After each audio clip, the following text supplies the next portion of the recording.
Welcome to value creator blog और ये video educational purpose के लिए। अब कल का जो हम लोगों का एनालिसिस था उसके आगे अब हम लोग एंटिसिपेट करते हैं कि मार्केट क्या किया।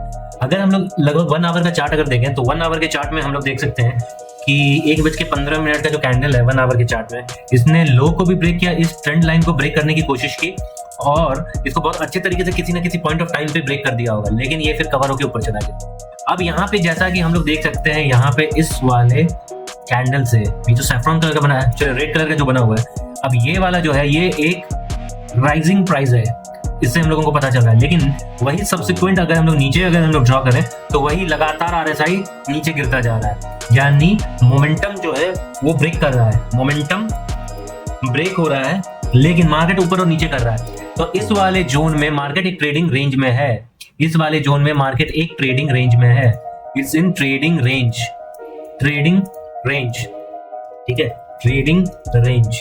अब हम लोगों को क्या करना चाहिए इस वाले जोन में?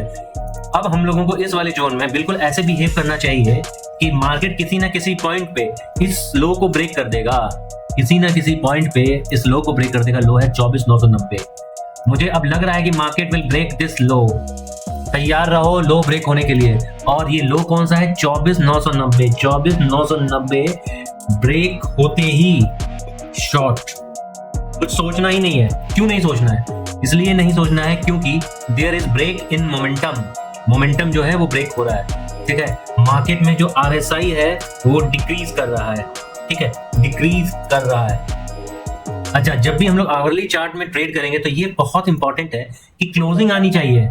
हम लोग जैसे ही मार्केट एक ट्रेंड लाइन को ब्रेक करता है, जैसे ही मार्केट किसी ट्रेंड लाइन को ब्रेक करता है, ठीक है, break in trend line, break in trend line never means, ठीक है, क्या कि हम लोगों को पोजीशन क्रिएट करना है, बिल्कुल भी नहीं। अगर आवरली चार्ट को देख रहे हैं तो पूरा एक आवर के कैंडल को ब्रेक क्लोजिंग के नीचे वो होना चाहिए, क्लोज होना चाहिए, ठीक है, ट्रेंड लाइन के नीचे क्लोज होना चाहिए, ट्रेंड लाइन के नीचे क्लोज होना चाहिए, ट्रेंड लाइन क्लोज, ठीक है। कैंडल क्लोज होना बहुत जरूरी है, कैंडल क्लोज, कैंडल क्लोज। तो ये हम लोगों को आगे से ध्यान रखना है, यानी हम लोग कल के ही किस चीज को आगे बढ़ा रहे हैं, कल के ही ऑब्जर्वेशन को आगे बढ़ा रहे हैं। और ये जो ब्लू टर्म्स में लिखा गया है इस पे हम लोगों को ध्यान रखना है। ये आज का है और हम लोगों को ट्रीट करना है क्या? Market in A trading range. क्या हम लोगों को ट्रीट करना है? Market in A trading range. हम लोगों को ऐसे ट्रीट करना है, मार्केट नीचे गया ऊपर गया, नीचे गया ऊपर गया, so we have to treat as if it is in trading range. जैसे ही ये लेवल ब्रेक होता है, कौन सा? 24,990 का, टिल देन हम लोगों को क्या करना चाहिए? टिल देन हम लोगों को करना ये चाहिए कि इस वाले लेवल के ऊपर 5 मिनट के चार्ट पे इस वाले लेवल के ऊपर जैसे ही क्या बने, अगर हम लोग यहाँ पे 15 मिनट का चार्ट लगाएं तो जैसे ही मार्केट इस 24,156, 24,200, 25,200 के आसपास जैसे ही ट्रेड करे, इस वाले जोन में हम लोगों को क्या करना चाहिए? शॉर्ट करना चाहिए, शॉर्ट, ठीक है, क्या करना चाहिए? शॉर्ट करना चाहिए। और उसके बाद हम लोगों को फर्दर आगे देखना है कि क्या करना है। तो हम लोगों का एनालिसिस जो है just in continuation of yesterday है। क्यों? क्योंकि मार्केट ने आज एक ट्रेडिंग रेंज शो किया है, किसी तरह का मूव हम लोगों को मार्केट नहीं दिखाया है। तो we should continue our analysis बिल्कुल वैसा ही जैसे कि हम लोगों ने कल किया था, क्योंकि मार्केट एक रेंज में है। अब हम लोग बैंक निफ्टी में जाते हैं। यहाँ पे भी हम लोग देखें कि जैसा हम लोगों ने सोचा है कि ये एक ट्रेंड लाइन है और ये ट्रेंड लाइन को इसने ब्रेक किया है, इस वाले ट्रेंड लाइन को इसने ब्रेक किया है, ठीक है, इस वाले ट्रेंड लाइन को इसने ब्रेक किया और इसका कलर हम लोग चेंज कर देते हैं रेड में। इस ट्रेंड लाइन को इसने ब्रेक किया। अब ये वाला ट्रेंड लाइन यहाँ तो ब्रेक जरूर हो चुका है, ब्रेक हो चुका है, लेकिन लगातार मार्केट ऐसे बिहेव कर रहा है, प्रोबेबली कुछ ऐसा कर रहा है मार्केट। तो जैसे ही इसमें ये वाला लेवल ब्रेक होएगा, कौन सा है वो लेवल? 51,045 का। जैसे ही ये वाला लेवल 51,045 का ब्रेक होगा, we have to go short. मेरे हिसाब से तो ऐसा ही करना चाहिए मार्केट को। तो इसके नीचे का क्लोजिंग बहुत इंपॉर्टेंट है, कैंडल क्लोजिंग बहुत इंपॉर्टेंट है, ठीक है। सबसे पहली बात, मार्केट में, मार्केट बिल्कुल एक ट्रेडिंग रेंज में है, जैसा कि हम लोग देख सकते हैं, market is in a trading range, ठीक है, जैसा कि हम लोग ऑब्जर्व कर सकते हैं। तो मार्केट को कैसे हम लोगों को ट्रीट करना? As a trading range. और ये रेंज कैसे ब्रेक होगा? 51,045 या 51,040 के नीचे, ठीक है। तो ये बहुत इंपॉर्टेंट है। तो हम लोगों को देखना है कि मार्केट कुछ ऐसा बिहेव करना चाहिए। मार्केट आज ट्रेडिंग रेंज में, इसलिए दोनों साइड का ट्रेड मिल रहा है, कभी ऊपर का मिल रहा है, कभी नीचे का मिल रहा है, ठीक है। अभी मार्केट जो है ट्रेडिंग रेंज के नीचे में। अब यहाँ पे हम लोगों को शॉर्ट नहीं करना है, शॉर्ट हम लोगों को कहाँ करना है? शॉर्ट इस रेंज के नीचे, ठीक है, इस वाले जोन के नीचे हम लोगों को शॉर्ट करना है। It is in continuation to the yesterday analysis. ठीक है, अब हम लोग यहाँ पे चलते हैं आगे निफ्टी फाइनेंशियल में। Nifty financial is in channel, जैसा कि हम लोग देख सकते हैं कि ये अभी भी एक चैनल में ट्रेड कर रहा है। ठीक है, ये अभी भी एक चैनल में ट्रेड कर रहा है और हम लोग थोड़ा सा ध्यान से अगर हम लोग देखें तो कहीं ना कहीं इस वाले ट्रेंड लाइन के नीचे अभी भी मार्केट ट्रेड करना शुरू नहीं किया है। बेसिकली इस वाले जोन पे ये कहीं ना कहीं सपोर्ट बनाने का कोशिश कर रहा है। तो बेसिकली यहाँ से सपोर्ट लेके मार्केट हो सकता है प्रोबेबली इस वाले जोन तक ट्रेड करे, मतलब कि यहाँ पे सपोर्ट लेके आरएसआई थोड़ा सा ओवरबॉट जोन में एंटर कर सकता है। तो मोस्ट लाइकली कि निफ्टी फाइनेंशियल थोड़ा सा ऊपर जा सकता है और उसी टाइम पे बैंक निफ्टी एक ट्रेडिंग रेंज में रह सकता है। ठीक है, हो सकता है कि थोड़ा ऊपर जाए और उसी टाइम पे बैंक निफ्टी एक ट्रेडिंग रेंज में रह सकता है। This is the point of resistance in Fin Nifty. तो इस बात का हम लोगों को ध्यान रखना है कि ये एक चैनल है और फिन निफ्टी का ये रेजिस्टेंस पॉइंट रहेगा। और ये रेजिस्टेंस पॉइंट कितना रहेगा फिन निफ्टी में, तो 23,700 का लेवल के आसपास, 23,700 के आसपास फिन निफ्टी में रेजिस्टेंस का लेवल इंटैक्ट रह सकता है। ठीक है, तो ये हो गया फिन निफ्टी में। और फिन निफ्टी उसी दौरान ओवरबॉट में भी प्रोबेबली हो सकता है कि चला जाए, ओवरबॉट जोन में कंटिन्यू करे। ठीक है, ये प्रोबेबली कर सकता है कौन, फिन निफ्टी। अब हम लोग आगे चलते हैं यहाँ पे निफ्टी मिड कैप सेलेक्ट। इसने क्या किया, इसने एग्जैक्टली जैसा कि हम लोगों ने कल डिस्कस किया था, ठीक है, बिल्कुल उसी तर्ज पे बिहेव किया। अगर हम लोग आज देख लें तो कितना तारीख है, यहाँ पे खुल रहा है आज 29 तारीख को। ठीक इस वाले जोन के नीचे गया और बहुत शानदार तरीके से नीचे आया जैसा कि हम लोगों ने सोचा था। और एग्जैक्टली इसी वाले जोन में जो हम लोगों का कल का जो ट्रेंड लाइन था इस वाला, ये वाला लगभग उससे थोड़ा सा नीचे आ गया और फिर वहां से बाइंग आ गई।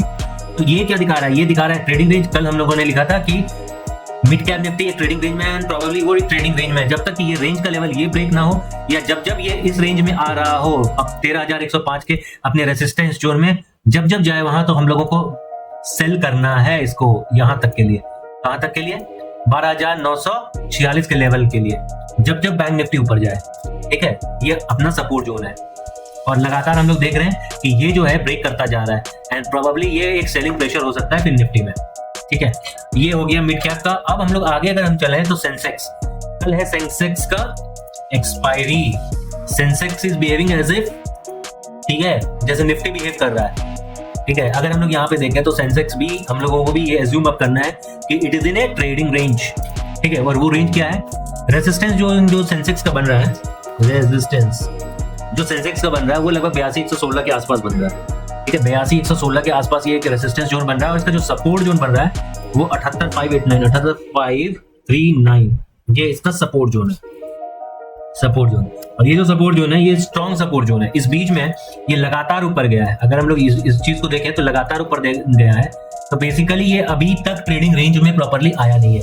तो there are very high chances कि एक ये ट्रेडिंग रेंज में आएगा। ठीक है, it is a very high chance कि ये एक ट्रेडिंग रेंज में आए एंड प्रोबेबली ये इस जगह पे अब एक रेजिस्टेंस फेस करे। देयर आर हाई चांसेस कि वो एक रेजिस्टेंस फेस करे जैसे ही वो इस ट्रेंड लाइन को ब्रेक करता है। ठीक है, इस वाले ट्रेंड लाइन को जैसे ही ब्रेक करता है। ठीक है, ये वाला जो ट्रेंड लाइन है जैसे ही फिन निफ्टी सेंसेक्स इसको ब्रेक करता है, सेंसेक्स में एक बहुत ड्रास्टिक फॉल प्रोबेबली हो सकता है। पहला फॉल वो इस वाले जोन के गैप को फिल करेगा। यहाँ पे एक गैप है, गैप है सेंसेक्स में, गैप है सेंसेक्स में। ये आवरली चार्ट में ऐसा फील हो रहा है। अब इंट्राडे के अंदर हम लोग देख सकते हैं कि क्या कर सकता है। इंट्राडे में ये प्रोबेबली क्या कर सकता है, ठीक है, ये इसका हायर चैनल है। अब ये इंट्राडे में क्या कर सकता है, अगर हम इस चीज को अगर ध्यान से देखें तो यहाँ पे बहुत तेजी से बाय हुआ है। ठीक है, 30 मिनट और 15 मिनट की चार्ट पे अगर हम लोग देखें तो ये बहुत तेजी से यहाँ पे बाय हुआ है। अब ये वाला जो जोन है ये नो ट्रेडिंग जोन की तरह बिहेव कर सकता है। ठीक है, ये प्रोबेबली हो सकता है कि ये एक चैनल में हो या एक ट्रेडिंग रेंज में। ठीक है, और यहाँ पे अगर हम लोग 15 मिनट का चार्ट देखें तो more likely it's an expanding triangle. ठीक है, एक्सपैंडिंग ट्रायंगल। ठीक है, अब चूंकि राइज इतना फास्ट था, क्या it is supported by momentum, ये भी बहुत इंपॉर्टेंट है। अब अगर हम देखें तो मोमेंटम भी लगभग इसी जोन पे सपोर्ट में भी था, इसी जोन पे मोमेंट ये भी सपोर्ट में है। प्रोबेबली यहाँ पे लगातार या तो नीचे की ओर ब्रेक कर दे या ऊपर की ओर ब्रेक कर दे मोमेंटम या फिर प्राइस एक्शन। लेकिन ऊपर में रेजिस्टेंस अगर हम लोग देखें तो प्रोबेबली ठीक अपने रेजिस्टेंस के ही पास ट्रेड कर रहा है, जो कि इसका 15 मिनट के चार्ट में 82,302 रेजिस्टेंस है। 82,302 रेजिस्टेंस है। अगर इस रेजिस्टेंस को ब्रेक करता है तो इसके पास बहुत जल्दी एक रेजिस्टेंस और आ जाएगा सामने ऊपर में, जो कि लगभग कौन सा 82,406, 82,406 इसका अगला रेजिस्टेंस हो गया, 82,406 अगला रेजिस्टेंस हो गया। ठीक है, रेजिस्टेंस है। तो यानी कि ऊपर का जो मूवमेंट है वो लिमिटेड है। अगर हम इसको समराइज करें ऐसे, ठीक है, upward movement is limited, upward movement is limited. लेकिन डाउनवर्ड मोमेंटम क्या है? डाउनवर्ड मोमेंटम ये कह रहा है कि किसी भी तरह अगर मार्केट इस वाले ट्रेंड लाइन को कैसे भी अगर ब्रेक कर दिया और यहाँ पे इस ट्रेंड लाइन को भी ब्रेक कर दिया, तो हम लोगों का अगला टारगेट यही बनता है 81,292। ठीक है, ये हम लोगों का अगला टारगेट बन जाएगा सेंसेक्स में। ठीक है, ईजीटी क्या बनेगा? 81,261 ये बन जाएगा। तो ये बहुत इंपॉर्टेंट है। प्रॉब्लली हो सकता है कि कल चूंकि एक्सपायरी है तो ये हो सकता है कि बन जाएगा। ठीक है, अगर ये एक्सपायरी है और एक्सपायरी में क्या होगा? एक्सपायरी और एक्सपायरी में जो है ये फिर ट्रेडिंग रेंज में रह सकता है, ट्रेडिंग रेंज। अभी हम लोगों को इसको ट्रेड करना है एज ए ट्रेडिंग रेंज, यानी ऊपर शॉर्ट करना है, ऊपर वाले जोन को शॉर्ट करना है, ऊपर वाले जोन को शॉर्ट करना है। ठीक है, और नीचे अगर यहां पे मार्केट मिले, ठीक है, इस वाले जोन पे मिले तो लॉन्ग करना है। ठीक है, इस वाले जोन पे आए अगर मार्केट तो हम लोगों को लॉन्ग जाना है, लॉन्ग। तो आज के लिए यही रहेगा एनालिसिस, फिर कल मिलते हैं, देखते हैं मार्केट क्या करता है। Thank you.